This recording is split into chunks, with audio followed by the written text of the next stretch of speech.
Inaksyonan na ng programang Reforma ng Bayan ang sumbong ng mga residente ng Barangay 116 Zone 10 Distrito 2 Caloocan City kaugnay ng umano'y obstruction sa pampublikong sidewalk na itinayo noong 2024.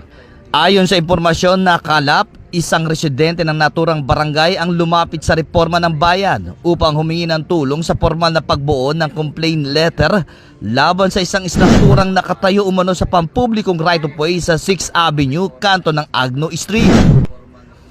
Batay sa reklamo, ang nasabing istruktura ay umano'y ipinatayo ng barangay captain na si Roy Go at binubuo ng isang sementadong CR, mini kusina, mga konkretong upuang bato at sementadong bahagi na sinasabing humaharang sa malayang pagdaan ng mga naglalakad.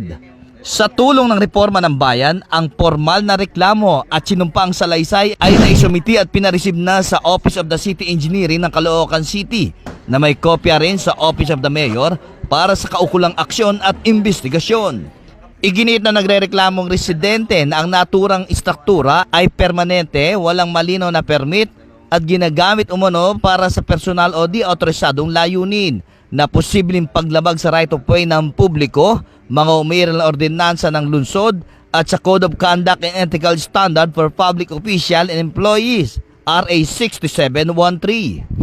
Umapila ang mga residente sa agarang investigasyon, pagpapaliwanag mula sa kinaukulang opisyal at kung mapatutunayang may paglabag ang pagpapabaklas ng ilegal na istruktura upang matiyak ang kaligtasan at kapakanan ng publiko. Samantala, nilinaw ng Reforma ng Bayan na patuloy nitong babantayan ang usapin at sisiguruhing may transparency at accountability sa pagresolba ng reklamo.